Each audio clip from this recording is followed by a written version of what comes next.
Average package attempt लगाने के बाद भी आज है 9 लाख रुपए का। तुम्हारे जितने सपने तुम आज देख रहे हो 2 साल में कंप्लीट है। अब बोलो क्या? कार और घर, ये 2 चीजें और आ गई। कार और घर जोड़ दो इसके अंदर में, उसका तुम पे करोगे EMI 15 साल के लिए। मैक्सिमम EMI 1 लाख रुपए जोड़ डालो, बहुत हो गया 3 लाख रुपए जोड़ डालो।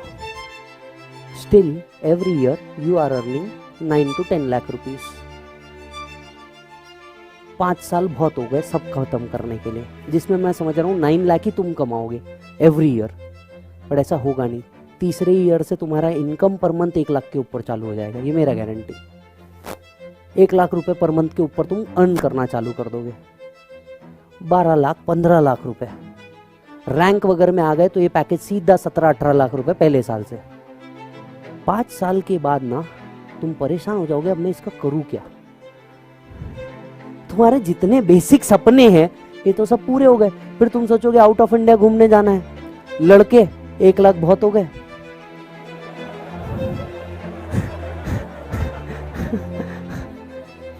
जिसको नहीं समझा पोगो, आस्था, वह 1 लाख बहुत हो गए। जाना आना 2 बार जाके तुम कहाँ जाओगे? नेपाली ना, तुम नेपाली समझ रहे थे ना, या उससे थोड़ा आगे बराबर यही जाओगे तुम, बराबर ना। लड़कियां हो सकता है यूरोप चले जाए 1 बार का घूमने के लिए, 5 लाख और पकड़ लो। पर तुम समझो ना, पहले 5-7 साल बहुत हो गया, 10 साल तुम्हारा सारा खत्म हो जाता। तुमने जितना सोच रखा है सब खत्म हो जाता। इसके आगे ना तुमको समझ ही नहीं आता तुम पैसे का करोगे क्या। इसके बाद सब सिर्फ मल्टीप्लिकेशन है। 32 इंच का टीवी को 55 ला लोगे, 2 BHK को 3 BHK कर लोगे। समझ आ रही है बात? तुम सिर्फ इसके बाद मल्टीप्लिकेशन करोगे। उसके बाद में 1 प्रॉपर्टी के बाद 2 प्रॉपर्टी, 2 प्रॉपर्टी के बाद फार्म हाउस, फार्म हाउस के बाद तुम बोलोगे साला और क्या लेने का है, शेयर्स ले लोगे, यूलिप्स ले लोगे, 1 करोड़ का इंश्योरेंस पॉलिसी ले लोगे। अब करोगे क्या? दिन भर तो सुबह 7 बजे से रात में 10 बजे तक ऑफिस में रहोगे, उड़ाओगे किधर। बट हाँ एक बात समझो, ये कोर्स तुमको देगा। बट हाँ एक और बात है जो इस चीज के साथ आती है, और वो ये कि ये आगे के 30 साल अगर तुमको मजे से चलने हैं ना, तो ये 3 साल की ना ऐसी तैसी पूरी करानी पड़ती है। ये 3.5 साल ऐसी तैसी पूरी करानी पड़ती है।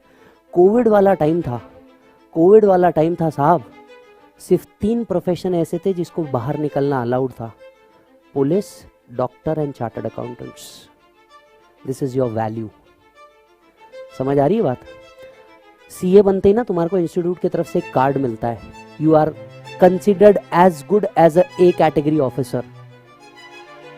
2 से 3 बार टोल नाके पे ऐसा हुआ है, मैंने लिटरली ऐसा कार्ड निकाल करके दिखाया है। कार्ड में लिखा होता है chartered accountant, institute of chartered accountant of India, created by separate act of a parliament. Toll वाले को समझ में ही नहीं आया, उसको लग रहा पार्लियामेंट से कुछ है।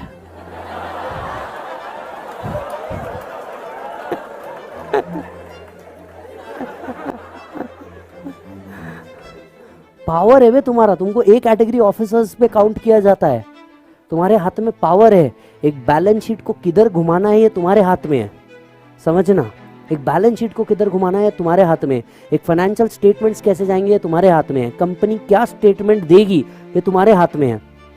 साला तब तक छोड़ने का नहीं और अपने आप को बख्शने का नहीं जब तक कि घर के बाहर की नेम प्लेट चेंज ना होकर के तुम्हारा नाम ना आ जाए CA डैश।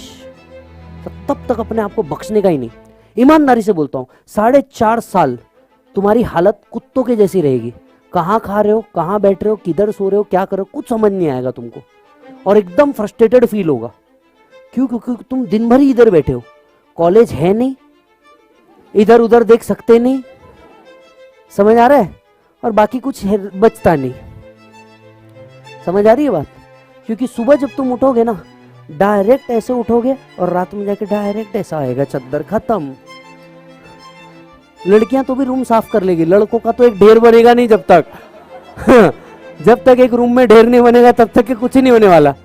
अभी क्या हो रहा है, तुम नए नए हो, अभी तो तुम्हारे बैग से एक एक प्रेस किए हुए कपड़े निकल रहे हैं। 1 हफ्ता तो रुको, 1 हफ्ते बाद देखो क्या होता है, 1 हफ्ते बाद देखो क्या होता है। लेकिन मैं आप सबको एक चीज